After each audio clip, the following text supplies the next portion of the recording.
رات کے 2 بجے تھے۔ Doctor Rashmi I C you میں کووڈ پیشنٹس کی کیس فائلز اور رپورٹس دیکھ رہی ہیں۔ اس سے پہلے کہ بات آگے بڑھے، یہ بتانا ضروری ہے کہ ڈاکٹر رشمی 12 سال دبئی میں کام کرنے کے بعد اپنے ملک، اپنے شہر واپس آئی تھیں اور اس ہاسپٹل میں بطور ایک اینستھیزیالوجسٹ کام کر رہی تھیں۔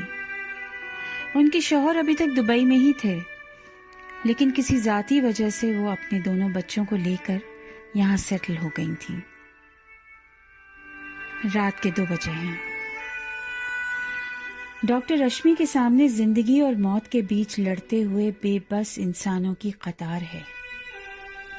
اس کی ساتھی ڈاکٹر بیڈ نمبر 10 کے مریض کو چیک کر رہی ہے، لیکن ڈاکٹر رشمی کی نظر بیڈ نمبر 5 کی مریضہ زلیخا پر ہے۔ اس کی حالت اچھی نہیں ہے۔ 78 سال کی زلیخا بے حد کمزور ہو چکی ہے۔ 15 دن سے اس کا جسم کووڈ سے لڑتے لڑتے تھک گیا ہے۔ آنکھوں میں لاچاری اور عاجزی عیاں ہو رہی ہے۔ سب کچھ چھوڑ کر وہ اب اس دنیا سے جانا چاہتی ہے۔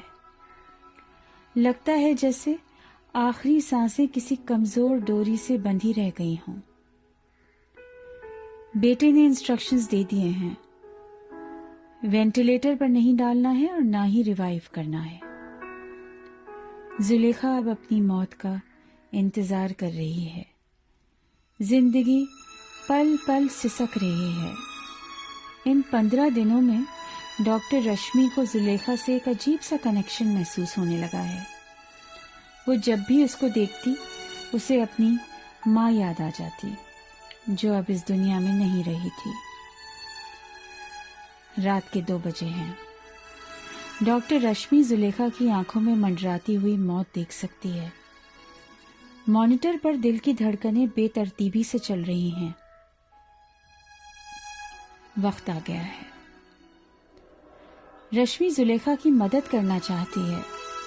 وہ اپنے پی پی ای کٹ پہنے اس کے پاس کھڑی ہے۔ اس کے آگے کے سفر کو آسان بنانا چاہتی ہے۔ وارڈ کی کھڑکیاں بند ہیں، شیشے دھندلا گئے ہیں، پھر بھی ہواؤں کا احساس ہو رہا ہے۔ ایک عجیب سا شور سنائی دے رہا ہے۔ رشمی ان آخری لمحوں میں زلیخا کو سکون کے کچھ پل دینا چاہتی ہے۔ اس کے لیے کچھ کرنا چاہتی ہے۔ اس کی بے چین سانسوں کو راحت دینا چاہتی ہے۔ اس مشکل گھڑی میں اسے زلیخا کی تنہائی اور بے بسی کا احساس ہے۔ وہ جانتی ہے زلیخا کیوں بے چین ہے۔ وہ پاس جا کر اس کے کان میں ایک آیت پڑھتی ہے، کلمہ پڑھتی ہے۔ کتنی بار اس نے اپنی دوست ڈاکٹر فرح سے اسے سنا تھا جب وہ دبئی میں کام کیا کرتی تھی۔ شاید اسے ٹھیک سے یاد نہ ہو یا اس نے پڑھنے میں کوئی غلطی کی ہو، لیکن اس بہانے وہ زلیخا کو سکون کے 2 پل تو دے پائی۔ انسانیت کی خاطر آدمی اتنا تو کر ہی سکتا ہے۔ رات کے 2 بجے ہیں۔ مانیٹر پر لائن سیدھی ہو گئی ہے۔ دل کی دھڑکنیں تھم چکی ہیں۔ زلیخا کا جسم بے جان لیکن چہرہ پرسکون ہے۔ ڈاکٹر رشمی کو یاد آ رہا ہے زلیخا نے اس سے وعدہ کیا تھا وہ جب ڈسچارج ہو کر گھر جائے گی تو اسے بریانی بنا کر کھلائے گی، لیکن یہ موقع دونوں کو نہیں مل پایا۔ زلیخا ہمیشہ کے لیے اس دنیا سے چلی گئی، لیکن ڈاکٹر رشمی نے اس کے آخری لمحوں میں اسے کلمہ سنا کر انسانیت کا حق ادا کر دیا۔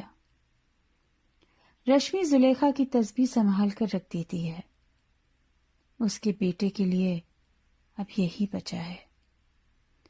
آج رات کووڈ آئی سی یو میں ایک زندگی پھر سے ہار گئی ہے۔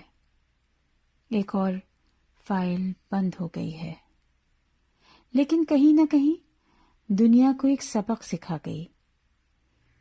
انسانیت ابھی ہاری نہیں ہے۔ ڈاکٹر رشمی جیسے لوگوں میں وہ آج بھی زندہ ہے۔